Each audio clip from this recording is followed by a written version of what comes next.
Jeste li se ikada našli u nekoj sobi ili mjestu, osjećajući nelagodu, kao da je sami prostor u kojem se nalazite zloćudan, živ? Jeste li primijetili krajičkom oka sjene kako vam se približavaju ili čuli šapate pune zlokobnih obećanja dok niste napustili ukleto mjesto i vratili se u sigurnost svojeg doma ili kreveta? Pa, tema današnjeg videa je takvo jedno mjesto, prokleto i stravično. No ne bojte se, dragi gledatelji, ništa vas ne može napasti. Čak ni životi dvaju likova o kojima ćemo pričati nisu ugroženi. Ne, smrt nije najgora stvar koja ih može zadesiti, kako bi i bila kad su duhovi prisutni. Stoga se udobno smjestite, ugasite svjetla ako se osudite, te mi dopustite da vam pričam o pripovjetci Prazna kuća Algernona Blackwooda. Poput kuće iz Kletve, prazna kuća je bila uprljana nasilnom smrću koja se dogodila stoljeće ranije. Jedan se ljubomorni konjušar ušuljao u kuću te je u noći ubio svoju ljubavnicu, jednu od služavki, bacivši njezino truplo niz stubište. Čovjeka su uhitili i objesili, no taj nasilan čin je ostavio svoj trag, te je kuća od tad okaljana. Iako se izvana činila normalnom, iako je prostor bio brojno puta iznajmljen, stanari i gosti bi unutar 4 zida osjetili nelagodu, nervozu, pa i stravu, kao da im sama kuća želi nanijeti zlo. Stoga su se vlasnici i ukućani stalno izmjenjivali, iz mjeseca u mjesec, iz godine u godinu. Tako, jedno cijelo stoljeće kasnije, kuća je razvila određenu reputaciju. Smatralo ju se ukletom.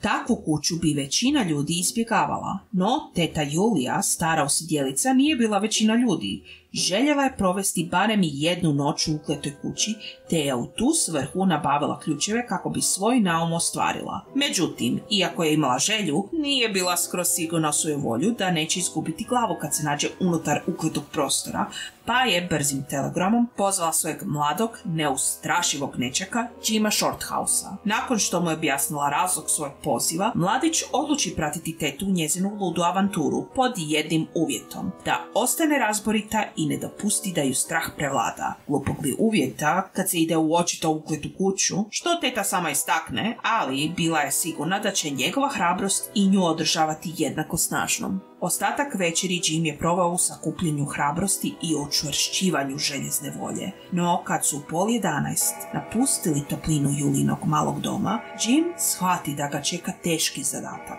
Naime, nije se nosio jedino sa svojim strahom, već i sa strahom svoje tete.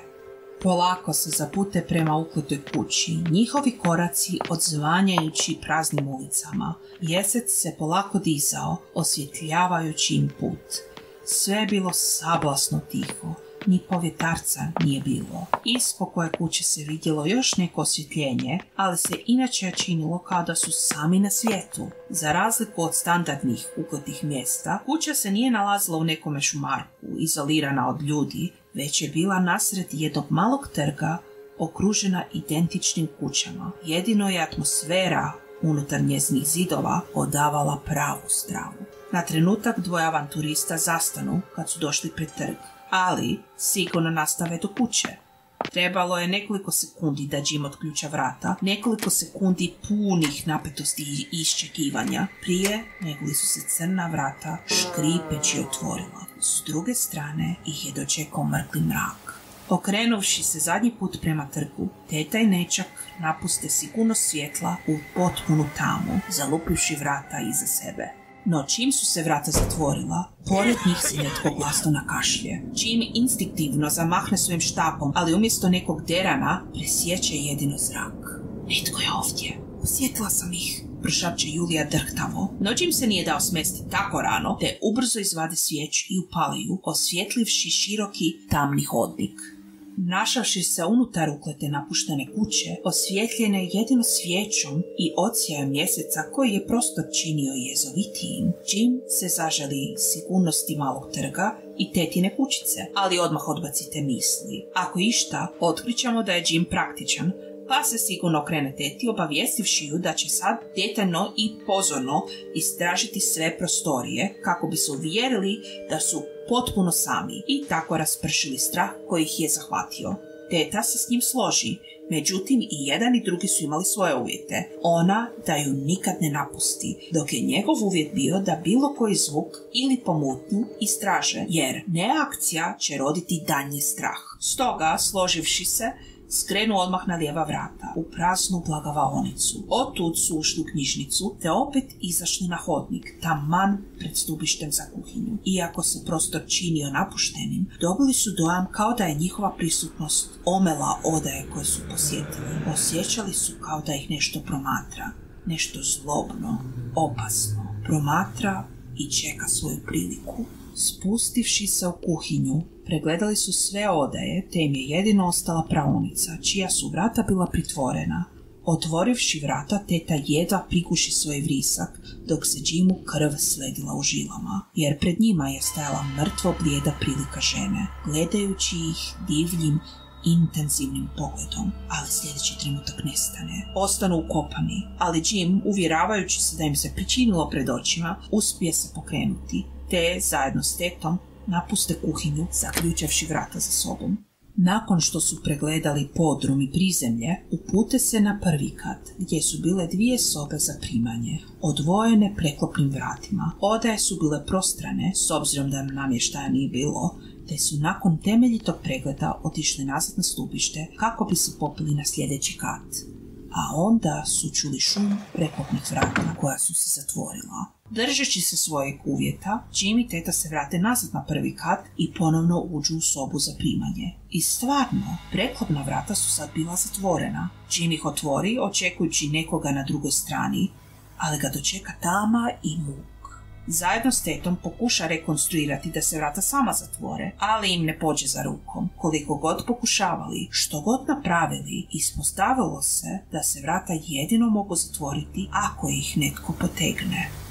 Jim izvuče svoj džepni sat. Bilo je 15 minuta do ponoći. Sagne se i stavi svijeću na pod, te izvuče svoju bilježnicu da događaj zabilježi. Dok je tako pisao, teta Julija okrene glavu prema drugoj sobi. Pričinilo joj se da čuje šuškanje od tamo. Jim je dotle završio svoje pisanje, te spremivši bilježnicu, posegne za svijeću podignuvši lice. Pogled mu se susretne s divljim, bijesnim očima. Muško sablasno lice ga je promatralo s tako snažnim intenzitetom mržnje, ali prije nego li stignu odreagirati, glasni brzi koraci odjeknu u prostoriji, prije nego li zavlada tama. Svijeća se ugasila. Jim je vrisnuo od iznenađenja i strave, ali teta na sreću ništa nije vidjela, te je njezina prisutnost i ravnoteža ga održe na nogama. Kad se ustaložio, upali šibicu, dok se Julija spustila po svijeću koja je ostala na podu.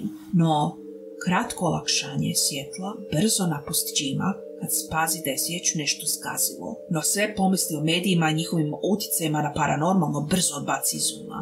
Treba održati hrabrost, volju, to je jedino čuvalo njihova čusta od potpunog straha i gubitka razuma. Ponovno zapale svijeću te se šutke zapute dalje. Pročešljali su ostale katove bez ikakvih problema ili ometanja, te im je jedino preostalo da provjere odaje za služinčat na zadnjem katu. Ne pronašavši ništa ni u tim jadnim, napuštenim, prašnjavim prostorijama, vratili su se nazad na 3. kat, gdje su se smjestili u osamljenoj sobici, spremajući se tamo provesti noć. Otvorili su prozor da im dolazi zrak, pritvorili su vrata dovoljno jako da odsije svijeće ne stvara sjenke i fantome koji bi zaigrali njihovom maštom, te su rastegli ogrtač i sjeli šutke na njega. Jim je bio blizu vrata, njegov štap nadohvat u ruci u slučaju opasnosti. Imao je dobar pogled na uski podest i stubište koje je vodilo do soba za služinčat. Iako se sve činilo mirnim, te je kućom zavladala tišina, spokoj, Jima je počela hvatati panika. Od svih prostorija koje su posjetili, ova je budila najveći osjećaj strave, neopisivog užasa. U ovoj je prostoriji zlobni konjušar dograbio i ubio tragičnu žrtvu. Kroz prozor u daljini su čuli zvonjavu sata, udarila je ponoć. Nakon toga je zavladala mrka tišina. Jim i Julija su šaputali ili šutke promatrali okolinu, osjećajući napetost i kako je hrabrost napušta. Što je dulje tišina vladala, to je iščekivanje bilo sve nesmotrenije, strašnije. Pomalo Jim počne osjećati kao da čuje kretanje negdje u kući. Počeo je pozornije osluškivati, ali bi zvukovi tad prestali. Dok je tako slušao, pokušavajući odgonetnuti izvor zvukova, sa užasom shvati da dolaze iznad njih. To otkriće sa sobom dovede i jasnu definiciju zvuka. Tihi koraci, kao da se netko šulja, uhodi, tražeći nešto ili nekoga. Okrenuvši se prema teti, Jim se sledi, ugledavši njezino lice koje se od strave skroz izmijenilo, te, ne mogavši trpiti taj pogled, zatvori oči i ona je bila svjesna zvuka odozgora. Tu nije bilo sumnje. Nakon malog razgovora Jim ponovno smogne snage, te uz malo podrške i alkohola pomogne teti da ustane i da istraže uzroke zvukova. Već su bili na stubištu, penjali se ponovno prema sobama za služinčad, kad odjednom odozgora se začuje glasni tresak, popraćen vriskom. Zatim odzvone dvoje para koraka, jedan lakši, uspaničen, drugi težak, nasilan. Sile dojure prema njima, te su se u zadnji čas prilijepili uz zid, dok su prilike prošle pored njih, na kat ispod. No nisu vidjeli ništa. Jedino su čuli zvukove koji su razbili tišinu. Koraci su nastavili sve do sobice koju su netom napustili, te su čuli prigušeno dahtanje i hrvanje prije nego li odjeknuo zadnji vrisak, a onda tajac. Zatim su čuli teške korake kako hodaju prema podestu, prije nego li je nešto teško bačeno s trećeg kata, te se strovarilo na kameni pod pred ulazom. To je bilo to za naše avanturiste. Teta Julija se tiho spuštala dolje, plačući. Jim se jedino vratio po ogrtač, te se zatim pridružio teti, te su se polako uputili niz stubište, osjećajući kako ih nešto prati. Neki užas im je bio za petama, ali se ni jedan ni drugi nisu sudili okrenuti. U prizemlju nije bilo ničega, te su Jim i Julija tiho otvorili vrata, te napokon napustili stravu prazne kuće. Kraj.